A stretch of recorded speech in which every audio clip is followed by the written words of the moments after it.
Pessoal, estamos de volta e estavam falando sobre alterações neuroadaptativas e plasticidade sináptica, né? Que acontece quando uma pessoa usa drogas de forma repetida e crônica. O que acontece?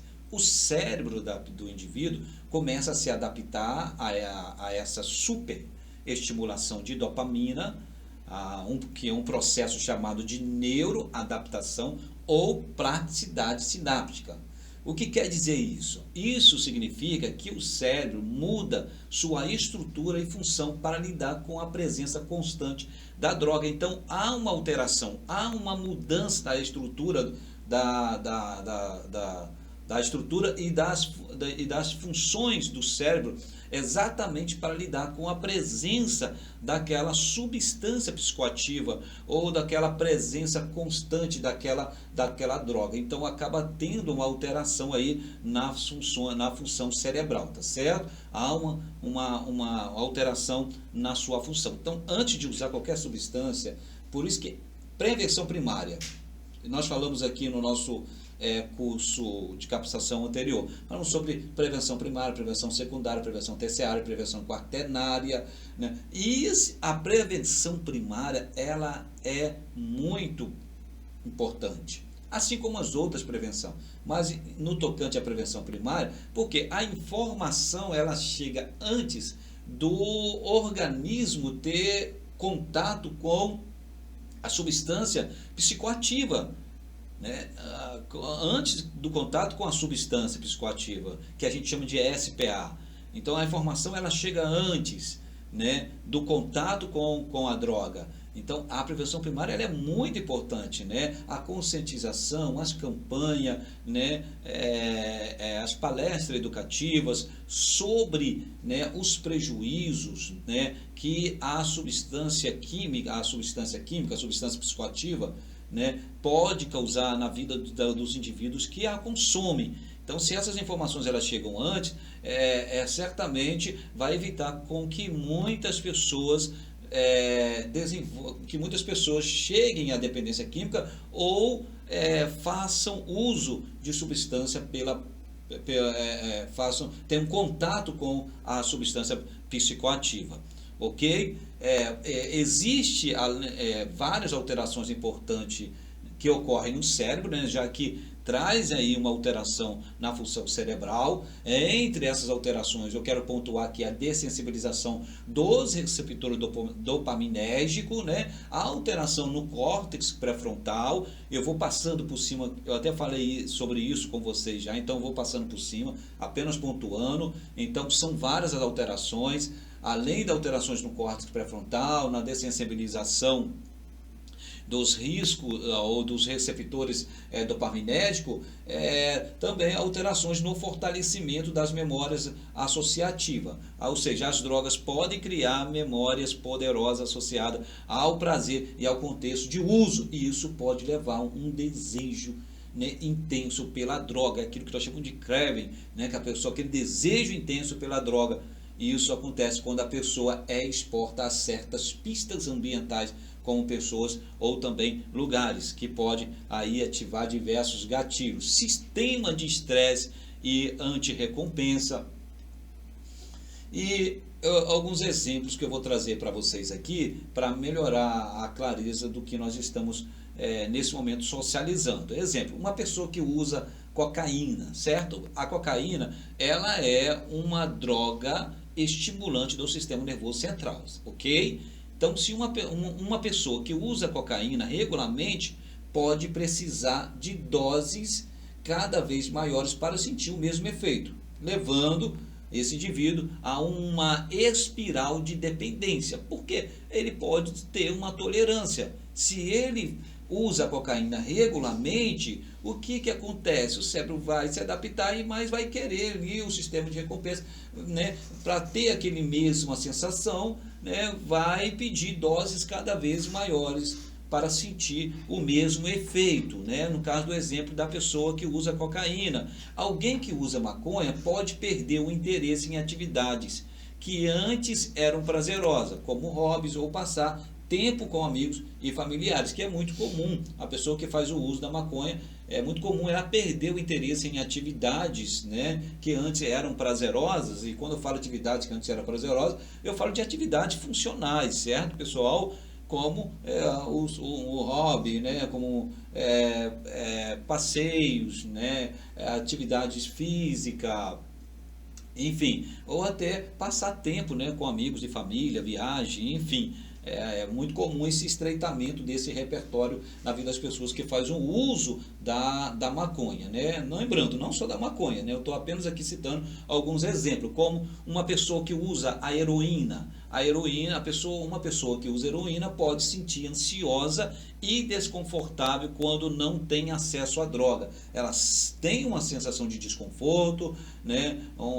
Ela pode se sentir ansiosa quando ela está abstinente, levando essa pessoa a uma busca compulsiva pela substância. Alguém que usa drogas também pode ter dificuldade em controlar seus impulsos, né? Que é a dificuldade ali no controle inibitório, prejuízo nas funções executivas, né? Então, dificuldade ali de tomar decisões, certamente tem dificuldade de tomar decisões funcionais, conscientes, e normalmente, ao tomar decisões, tomar decisões são decisões ruins, como gastar todo o dinheiro em drogas ou se envolver em atividades perigosa. E o ciclo da dependência, Ângelo? A dependência que tem ciclo? Sim, a dependência química, ela é um ciclo complexo e viciante que se retroalimenta, tornando-se cada vez mais difícil de romper. E esse ciclo começa com o uso experimental, onde a pessoa usa, né, apenas para experimentar. Algumas pessoas, quando experimentam, abandonam, não utilizam mais, mas outras, devido, né, à sensação que ela teve de relaxamento, de euforia, alegria, ela acaba buscando novamente essa substância. Então, começa com o uso experimental e muitas vezes são motivados pela curiosidade, usa, né, vou experimentar porque, né, as pessoas falam tanto, né, ou pela própria busca de prazer, né, de tantas pessoas falarem tal, isso, aquilo, das sensações. Então ela busca a substância ali, talvez pela adrenalina, né, às vezes pela sensação de relaxamento, pelo prazer, pelo bem-estar, e que são aí sensações que a pessoa tem, sensação que a pessoa tem a curto prazo. Ou seja, com o tempo, o uso dessa substância se torna regular. E quando ela se torna regular, os efeitos prazerosos associados à droga, eles se tornam ativo ao sistema de recompensa cerebral. A pessoa, quando ela começa a usar regularmente, né, o cérebro acaba alterando a função ali do cérebro. E à medida que o cérebro se adapta ao uso contínuo da substância, surge a tolerância e a dependência. A tolerância, né, a necessidade de um uso maior ou consumo maior daquela substância para ter o mesmo efeito, e a dependência, né, quando a pessoa ela está em abstinência, sem o uso de substância, ela sente o desejo, a fissura, e quando utiliza, ela perde o controle, ela não tem mais controle, né, sobre a sua própria existência, né? E a tolerância, como eu disse, ela é caracterizada pela necessidade de doses cada vez maiores da droga para alcançar o mesmo efeito inicial, enquanto a dependência se manifesta pela compulsão em usar droga para evitar os sintomas de abstinência e pela perda de controle sobre o consumo, né? No caso da dependência, né, a pessoa ela acaba manifestando a compulsão, o desejo intenso pela droga, exatamente para evitar a abstinência, porque quando ele fica um certo tempo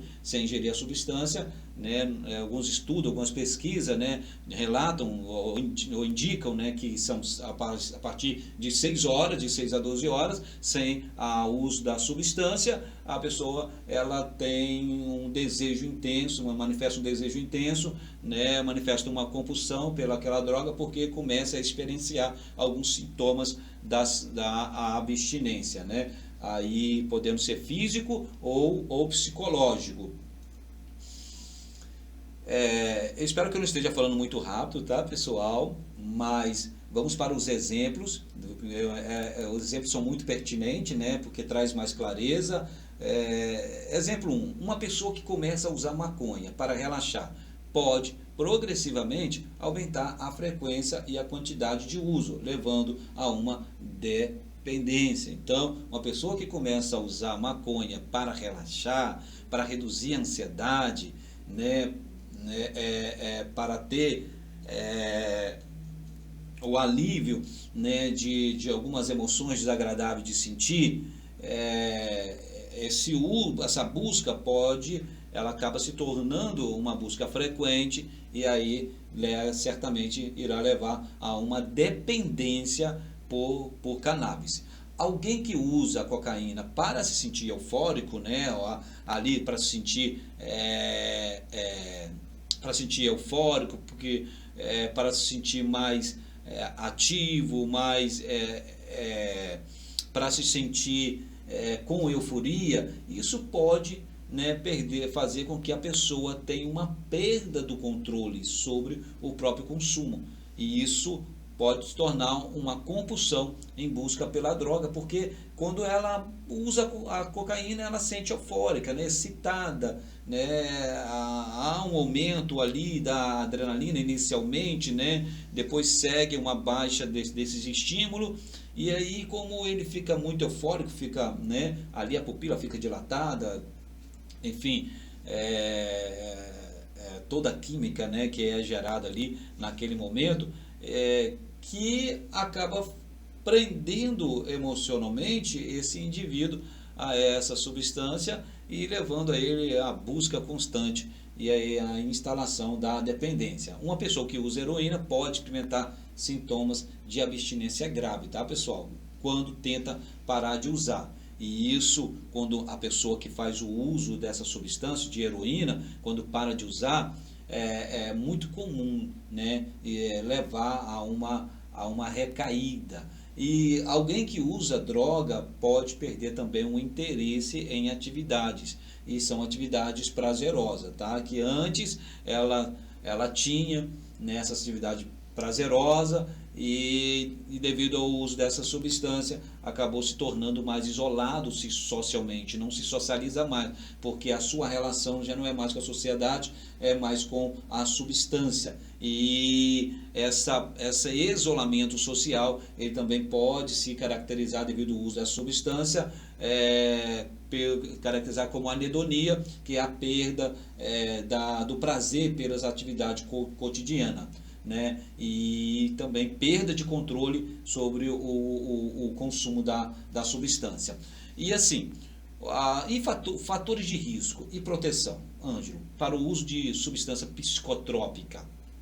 Fatores de risco e de proteção são, no caso, né, dos transtornos de uso de substância, que é um processo complexo e multifacetado, ter consciência dos fatores de risco, dos fatores de proteção, os fatores individuais, fatores ambientais, identificar esses fatores de risco, né, identificar os fatores de proteção é fundamental para a gente que está atuando dentro desta área da dependência química, é fundamental para desenvolvermos estratégias de prevenção e intervenções eficazes, né? E isso pode incluir intervenções direcionadas a indivíduos com alto risco de desenvolver um TUS, né? Uma pessoa que tem uma vulnerabilidade, que tem uma predisposição, como também programas de prevenção que visa reduzir a exposição à substância psicoativa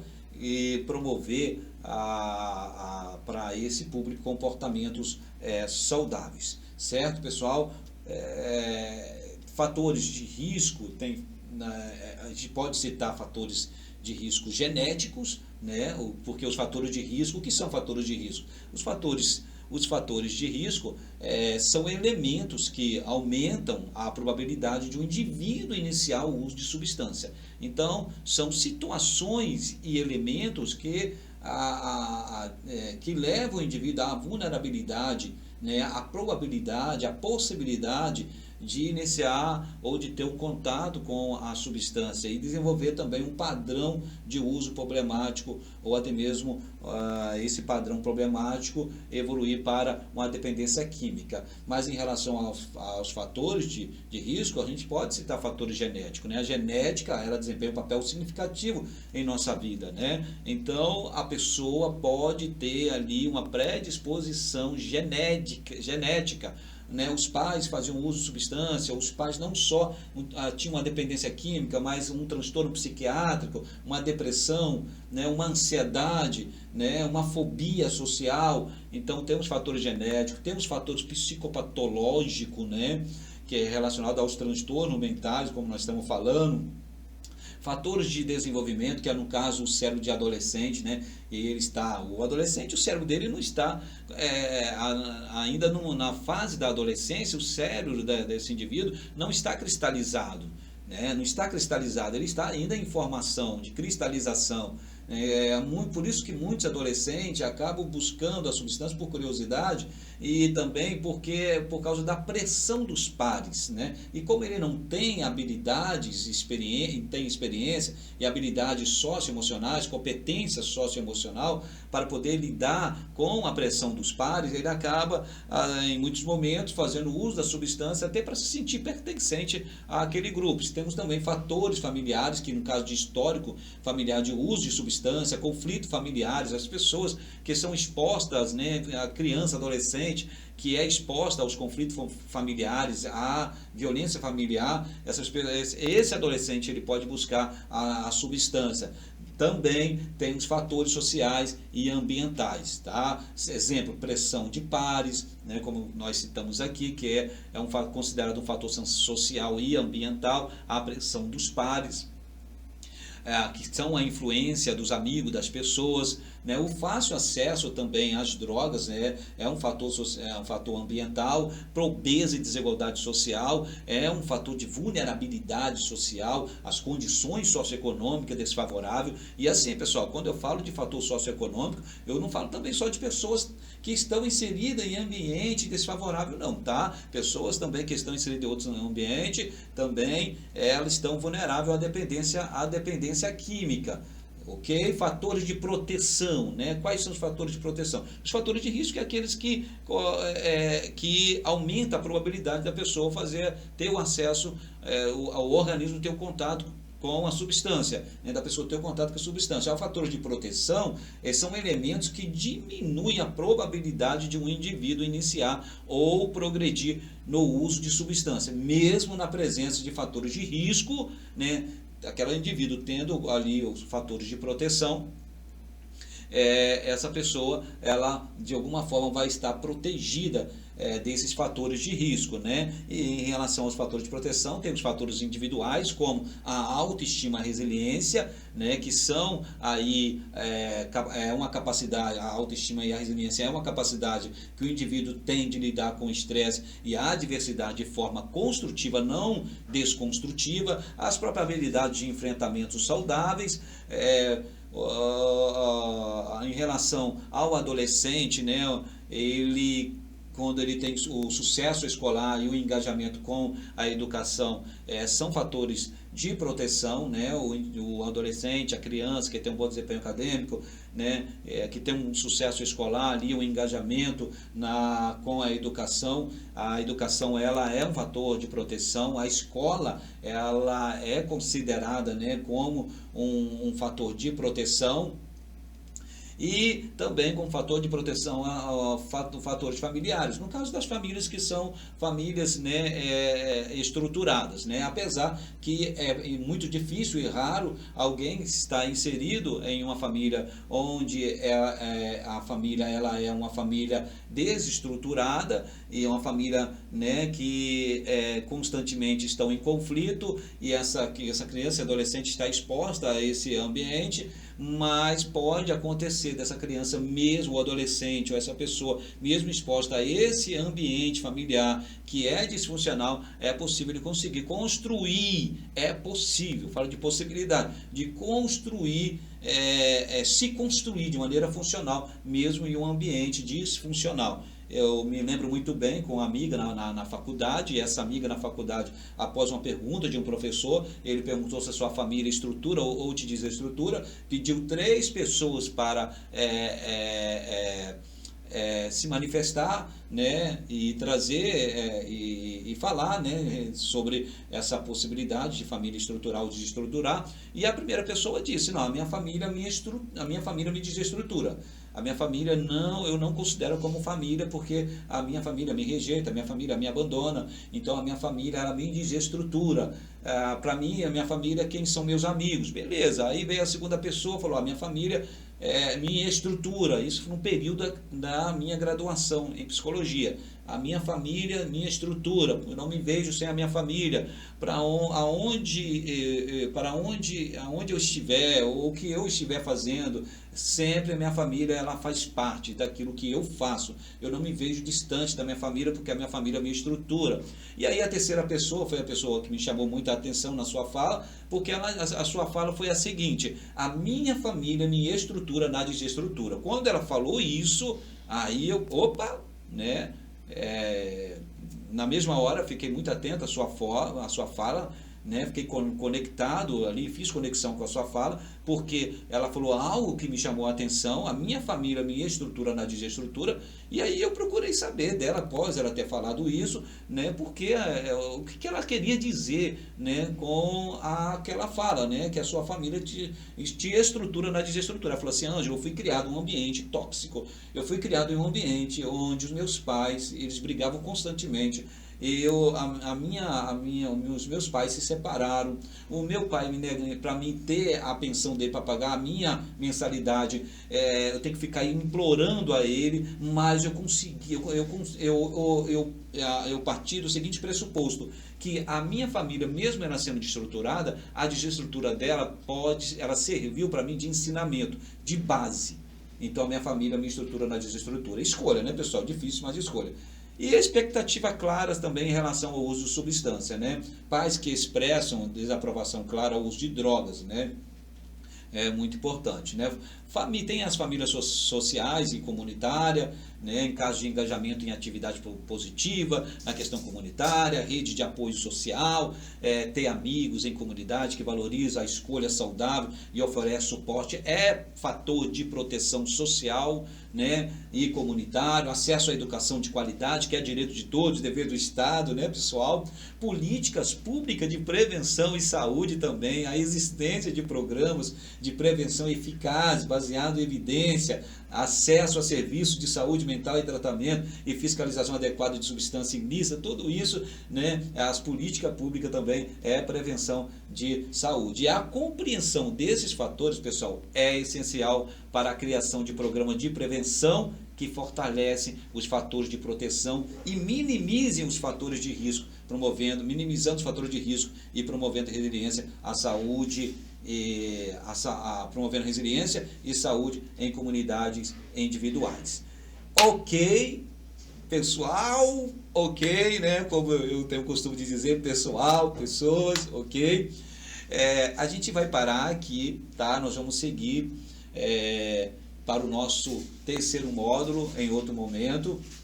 E nosso terceiro módulo vem aí assuntos aí muito relevantes, importantes, que nós estaremos aqui associando com vocês. Iremos falar sobre os aspectos legais e éticos do uso de substância psicotrópica no Brasil. Um abração para vocês e até o nosso próximo módulo.